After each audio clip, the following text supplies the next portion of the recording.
Okay. After we have discussed some general rules and ideas, let's look more specifically at the different stages of mediation. So before, during and after mediation, what can happen? So the first question is the right time to mediate?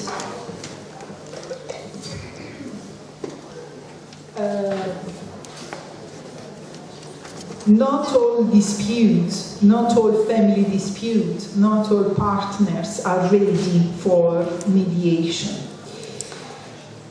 First of all, it's important to understand at what stage mediation is required. Maybe it's too early or it's too late in the dispute. Then, before deciding for mediation, or before to start mediation, it's important that the parties are well informed and they choose to start the mediation process.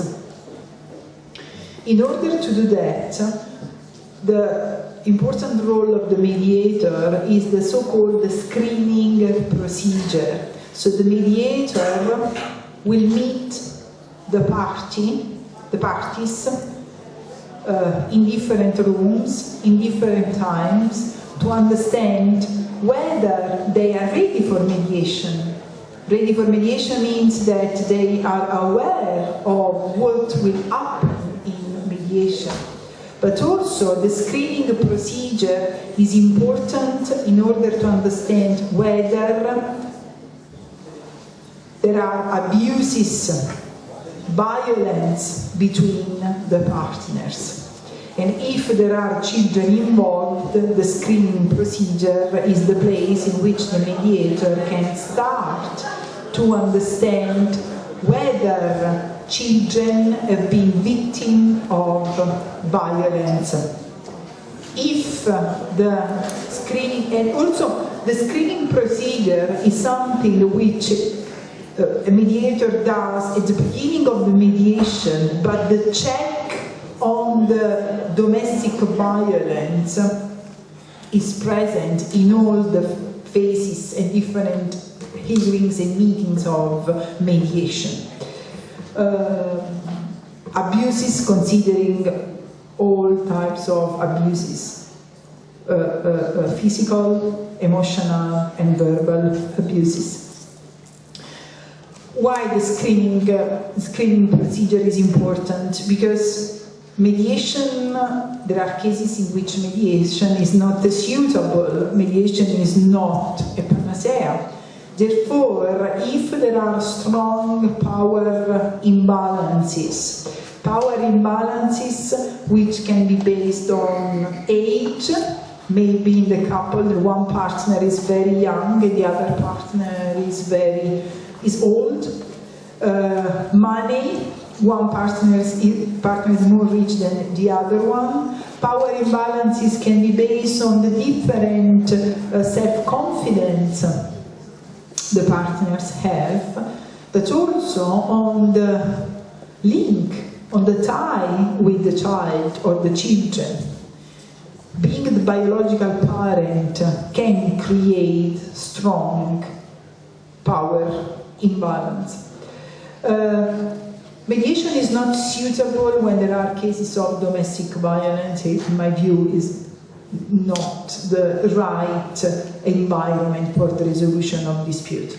When there are extreme conflicts, so there is no way for the parties to reach an agreement, extreme conflicts can exacerbate during mediation. Mediation is not suitable when the parties are not willing to do so. For example, do you remember when I said previously about the reasons for choosing a mediation, and one partner said, I'm here because she asked me to come. She was not very willing to mediate. and in fact they went to court. Then the dispute is not ready for mediation. There is a type of dispute, maybe because the dispute is very legal, maybe because there are very, case might be when purely financial issues must decide, and the partners are very keen and happy and comfortable with their separation, no more feelings involved, but maybe they have huge assets, so they need an expert, a professional advice on that. Before mediation, who does what? So it depends. It's not evident and straightforward that the parties, disputants, will go straight to the mediator. So lawyers will inform the clients about the different modes of dispute resolution and about mediation, and in theory should liaise with the mediators. How many lawyers? I see that the lawyers are sitting in the back, but how many lawyers have experience of mediation or have liaised with mediation associations? And do you work with mediators? Ah, wonderful, perfect example. Because I have to tell you this, I came across a very interesting experience in London of this firm called Family Law and Partnership, and it started, it was created by a mediator who is originally a psychotherapist, then trained as mediator, and the firm involves mediators and lawyers working together. Of course, disputants can choose to go to court, and so there are the lawyers helping them, or to mediate. And in the case of mediation, even lawyers can mediate, coadjuvated by mediator. So it's a perfect example of cooperation between the professionals from different disciplines.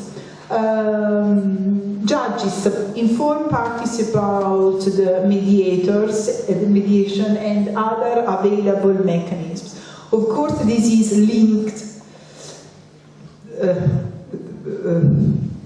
to the legal framework. If the law doesn't allow mediation, doesn't allow any other types of dispute resolution mechanism, the judge cannot invent one.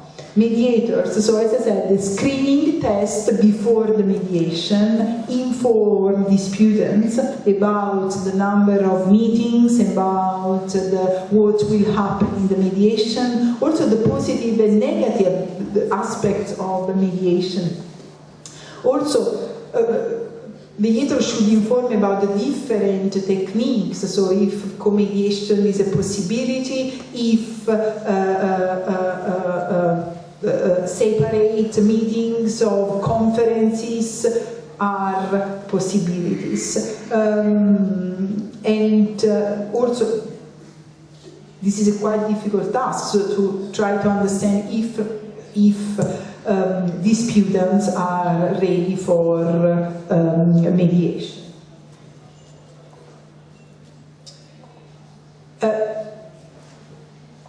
Because before mediation, so before deciding to start with mediation, it's important to understand that there are positive aspects of mediation, and we saw those previously, but there are also several negative aspects, disadvantages of mediation, including a lack of knowledge. It's possible that some issues involved within dispute are not analyzed fully during the mediation, and therefore, instead of a resolution of a dispute, another dispute can be created. Manipulation, this is a risk. Is a risk that one party manipulates another party, but also there is the risk that the mediator manipulates the parties.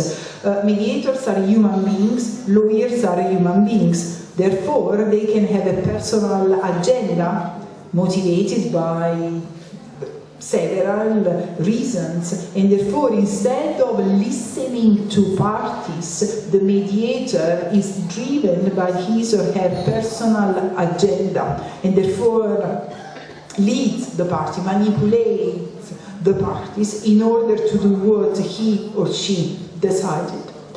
Also, this is the pressure from the community, harmony. The concept of harmony is quite the idea, the harmony ideology is something which is common to several communities, religious communities, ethnic communities, LGBTI communities. In few words, harmony ideology aims at maintaining harmony in that specific community, and therefore a dispute breaks the harmony and should be cleaned up soon.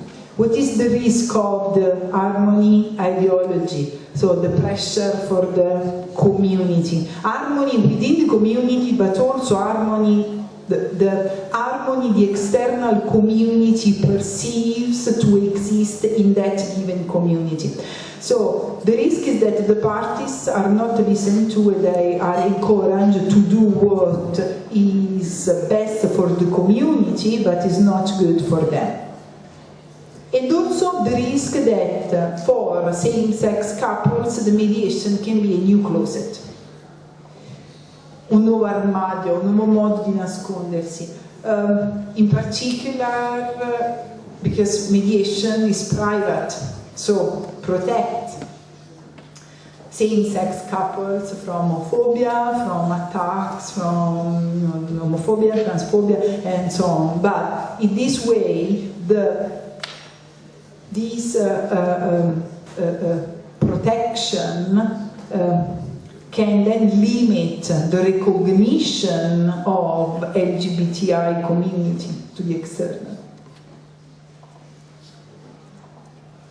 The focus reading is still this famous handbook which will be available at the end of November.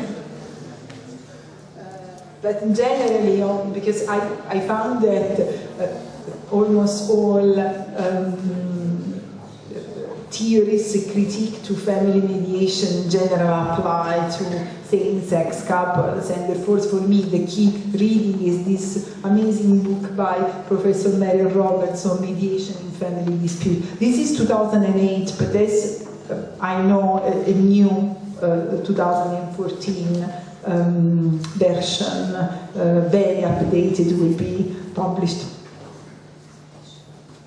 Okay, so let's mediate. This dispute is ready for mediation, these disputants are ready for mediation. So what happens during the mediation? Okay, remember what we said this morning, that disputes and dispute resolution do not occur in a vacuum. So they start and develop in context. So we have to understand the disputants, and we have to understand the context in which that dispute is has developed.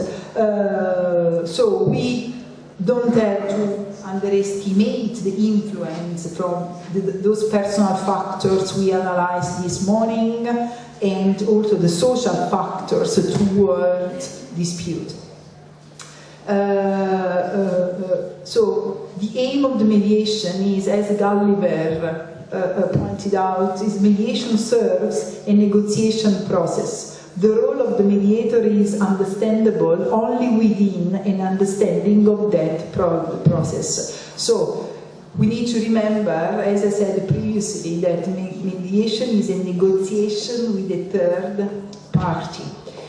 And if negotiation is first this continuous exchange of information and learning, the role of the mediator is to help the exchange of information and learning, because if the exchange of information stops, then disputants don't learn, the mediation fails.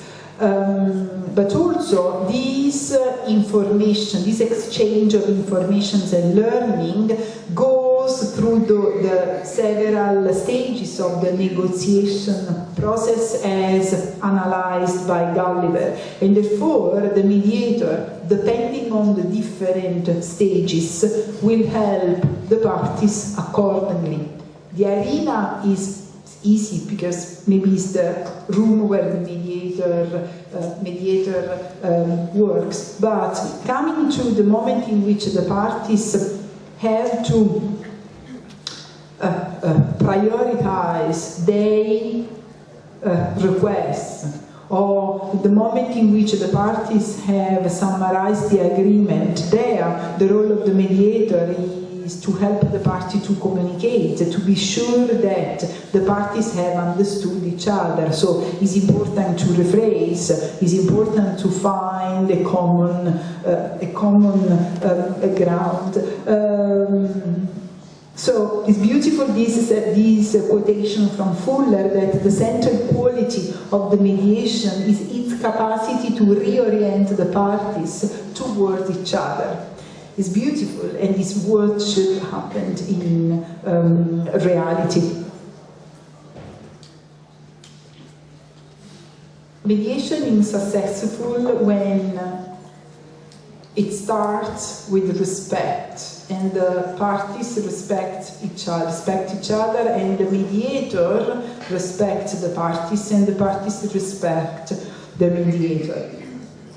It's successful if we have an impartial mediator and the parties are aware of what they are doing.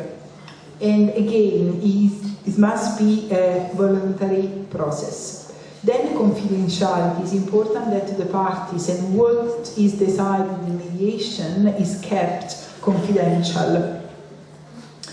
And mediation is successful when all the issues the parties wanted to deal with, but also those underlying issues which have been discovered during the mediation are analyzed and dealt with.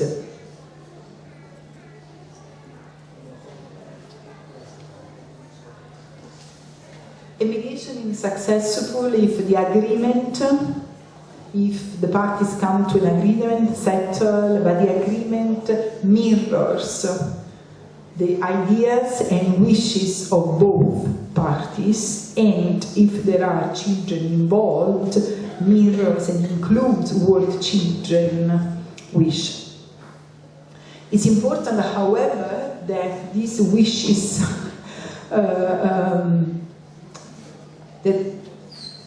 and the wishes included in the agreement respect the law. So if the mediator is not very sure about the legality of what is on the agreement, just ask lawyers. It's important that children involved, if they wish, we will come later on to the analysis of children disputes over children, the involvement of children. What I found, a very example of good practice, is this a summary through emails, actually by emails, sent to the parties after each meeting. So the summary, but also the language used for the summary. So specify that according to what you have decided, this is what is not my intention as a mediator to impose my understanding, so I'm just writing what you commonly decided. So in few words, during mediation, and so a mediation is successful if the parties at the end will achieve a new and shared perception of their relationship. Their relationship is transformed. They are no more together, but it's a new relationship with several positive aspects. So it's mediation should help parties to understand this. Models of practice. We know that, and here the mediators here are more expert than me, so they know that there isn't one only model of practice, so the techniques are several. So we can find a variety of arrangement, moving from the pre-mediation or joint section, go in between and so on, combination of all. This is something the mediator adjusts depending on the needs of the parties. But it's important that the aim of that all models of practice, the combination of all, aim at making communication easy. That is the focus. Doesn't matter if the parties don't settle, if they don't want to settle. It's not important to reach an agreement if the parties don't want to do so. So the variety of arrangement should aim at making the flow of information and exchange of information and learning easy. And here again, here we have different countries and different models. So there are legal cultures in which the mediator is perceived as having a very proactive role, more than evaluative, and therefore the mediator is expected to formulate recommendation, even to formulate the contents of the final agreement. Is possible the co-mediation? We said previously in cases of domestic violence that in some cases is possible the co-mediation. The co-mediation can be used even for the resolution of family disputes in general. Not only to mediators, and here it's left to the decision of the single mediators depending on the needs of the parties, if we have one man and one woman, two women, two men, and so on. But I find very interesting the co-mediation between a lawyer and a mediator.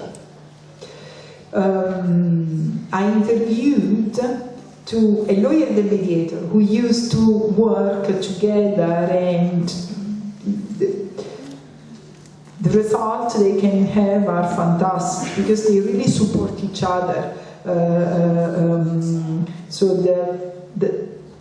the lawyer helps with all the legal issues and also in writing the agreement, the mediator in helping the parties to communicate, in helping the parties to understand underlying issues and so on. During mediation, if it is required, other professionals can be involved, even without co-mediation, but other professionals can be involved if technical advices are required. Okay, these are some examples from the field work, examples of good practice. This is one of the somebody emails. Sì.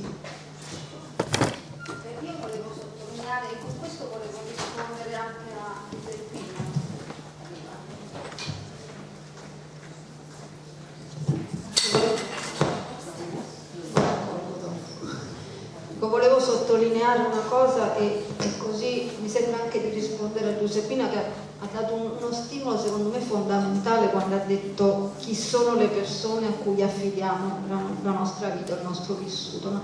Tutto questo di cui noi stiamo parlando riguarda la mediazione, in realtà è qualcosa che riguarda qualsiasi professionista della relazione d'aiuto, siano essi mediatori, counselor, pedagogisti, assistenti sociali, psicologi, psicoterapeuti. Sono le basi di come si sta nella relazione con una persona. Poi vengono declinati nelle varie professionalità, ma sono delle competenze base che innanzitutto mancano a livello proprio formativo, anche universitario.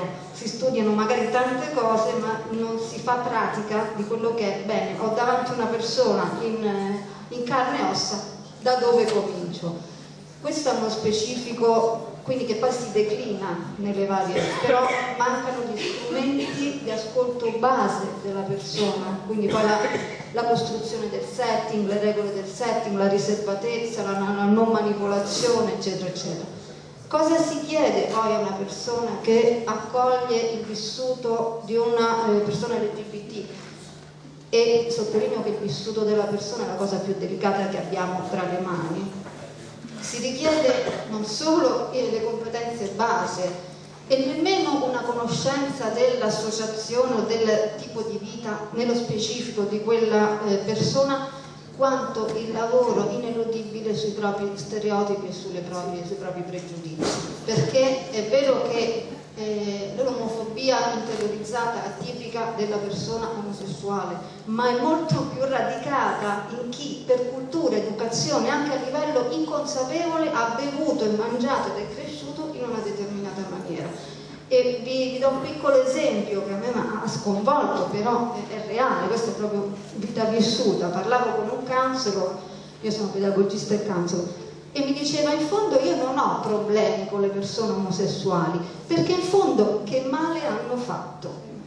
E questo è un counselor. Gli ho detto: Ant, fermati, perché se tu parli così con una persona che ha un portato di questo tipo, bene che ti va non la vedi più la seconda volta, male che ti va ti fa una faccia così, perché l'hai invasa nella sua essenza, nel suo percorso. La risposta è stata: non mi sono accorta e resa conto di usare un linguaggio di questo tipo.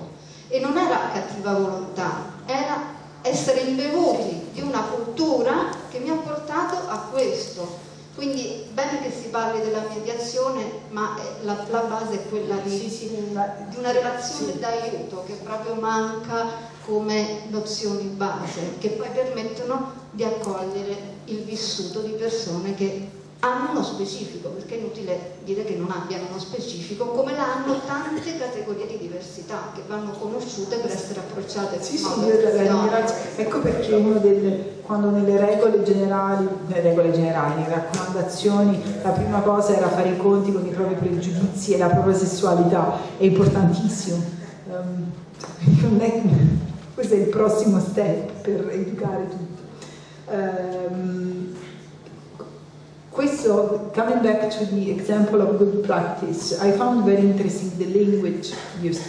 The names are not the original names, of course, so dear Anthony and Franco, Anna and Leila, thank you for attending mediation with me. I agreed to summarize the main points in a letter to you all. So you see, to you all, to all of them, the same language, the same words sent to both disputants. Okay, in this way, disputants perceive to be treated equally by the mediator. The letter does not record or create a binding agreement, so the parties are sure that the letter is non le vincola, is not an agreement. It's just a summary, so starting from there they can go forward. Also, so it is intended to facilitate each of you. I also like this, given the transparent nature of mediation, I thought it might be helpful for me to write to you all concerning our next proposed mediation meeting. So the word of transparent nature of mediation, but also writing to the parties about the future steps, so inform the parties about the next meeting, so parties are prepared and feel comfortable to talk.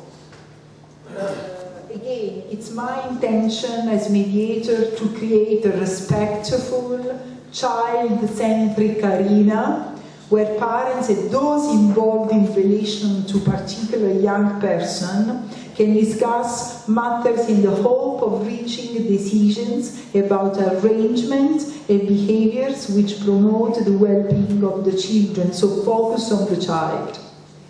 It's a child-centric arena. The use of the word parents and all those involved. In this specific case, I think it was several parents. Parents and the partners of the parents. Then, this is a case in which mediation didn't go very well. So I'm sorry that our meeting today and mediation more generally has not been more productive for you. Naturally, you have your different position, and it has always been difficult for mediation bridge the gap. So the mediator is saying that the mediation didn't work, and this is natural, so you are welcome to start another procedure. This is a very interesting reading. Hertz word.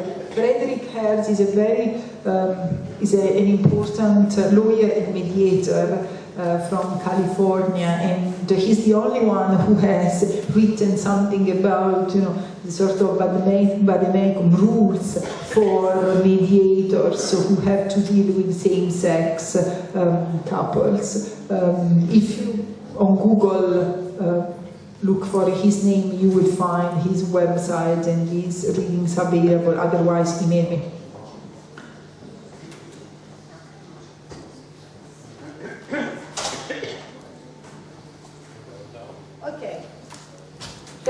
To some issues. There are of course other issues, but we don't have time. So, power imbalances. In I would say the most famous paper against compulsory mediation, authored by Trina Grillo and arguing against use of mandatory mediation for family disputes involving domestic violence, she titled, "Is mediation dangerous for women?"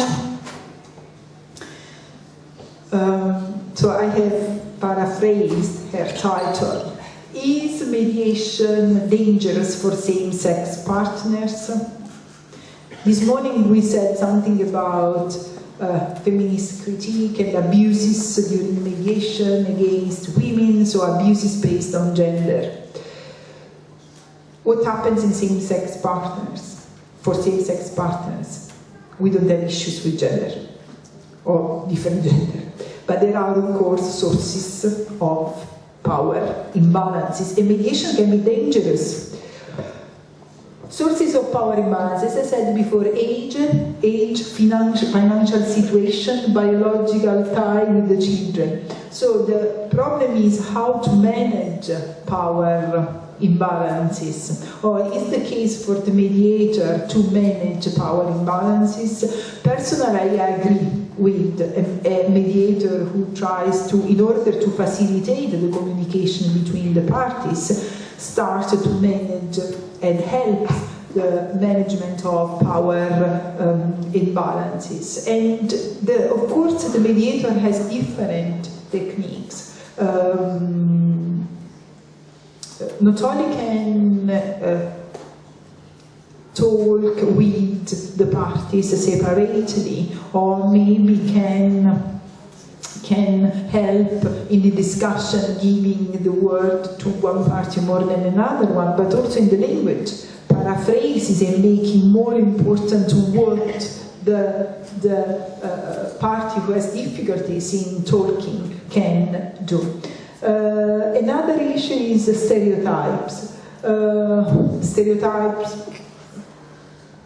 can come from different nature, but in particular for the same-sex couples and LGBT community, we all know about the stereotypes. So what a mediator can do, just educate himself or herself about the existence of stereotype and about the fact that stereotypes are not true because they're stereotypes, and also educating the parties about, and even if the parties are of same sex, in my experience, I found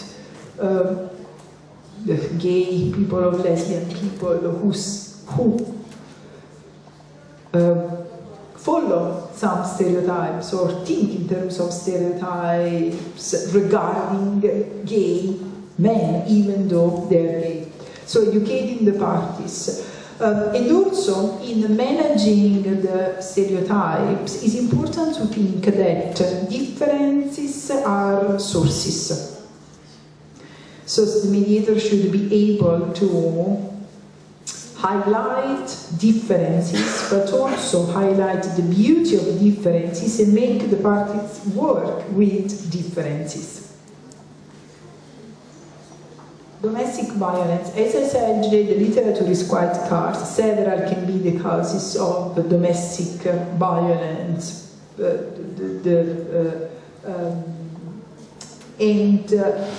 As I said, mediation is not, in my view, is not suitable. I mean, I don't know, is there some of you who think that mediation is suitable for domestic violence? No, generally. And again, in the cases of domestic violence, Bleeding Love will help in 1 year time. The other project of Avvocatura. The screening is important, but if after the first separate meeting, mediator doesn't reveal any type of abuses, but it's during the mediation, maybe even during the joint sessions, it's clear that some abuse is there, then in my view it's better to stop mediation.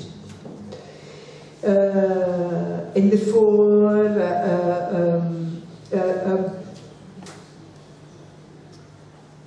non-mediation not suitable for mediation, when dispute is not suitable for mediation, sorry.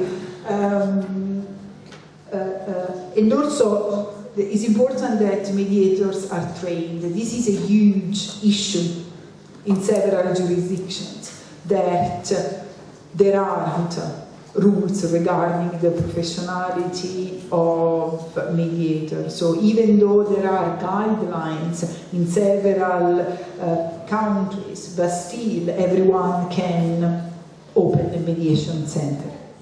Okay, so it's important the training, but training organized by professional bodies with specific rules. So. Emotions. Emotions can play an important role during mediation.